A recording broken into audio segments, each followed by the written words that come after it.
There are things colder than cold. She crouched behind a sandstone boulder in the canyon basin and tried desperately to focus. She clasped her lower hands together and squeezed. The feeling of pressure grounded her, made it possible to ignore the blood that flowed from the wound in her thorax. She could hear the Vex coming closer, their metal feet screeching against stone. She raised her dominant hand, and the thin spindles of her Splicer gauntlet clacked into place and began to spin. She envisioned the light surrounding.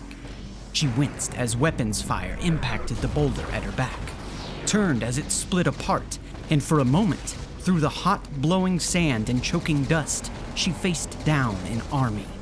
She closed her eyes. She saw the Vex targeting field sweep over her, flashing crimson and white. She shifted it with a wave of her hand, and 100 shots flew wide. She felt dozens of Vex-shaped gaps appear in the air behind her and consolidated them. The Vex materialized in the same location, and the fused metal mass fell heavily to the ground. She looked over the gleaming field of enemies.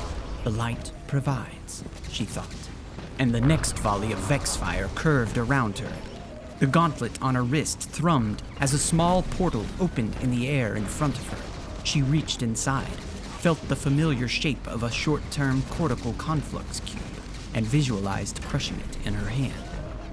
A flash of light played over the red eyepieces of the Vex, and they marched forward in lockstep, searching for a target they could not see. She stepped to the side as they passed her. As the last Minotaur stomped out of the canyon, she reached again into the portal. She willed their knowledge of Misrax to her fingertips. She saw an image of his skiff, flying low over the ice, framed in the minds of the European Vex.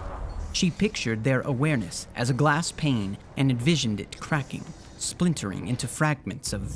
Inside the portal, dark threads wrapped around her wrist. She visualized them snapping as she struggled to withdraw her hand, but they stuck to her like pitch. She saw them crumbling under harsh light, but the dust wet itself with her blood and dried around her hand. She saw the light, but all she felt was the cold dark, freezing around her, holding her fast. In the distance, the Vex turned as one.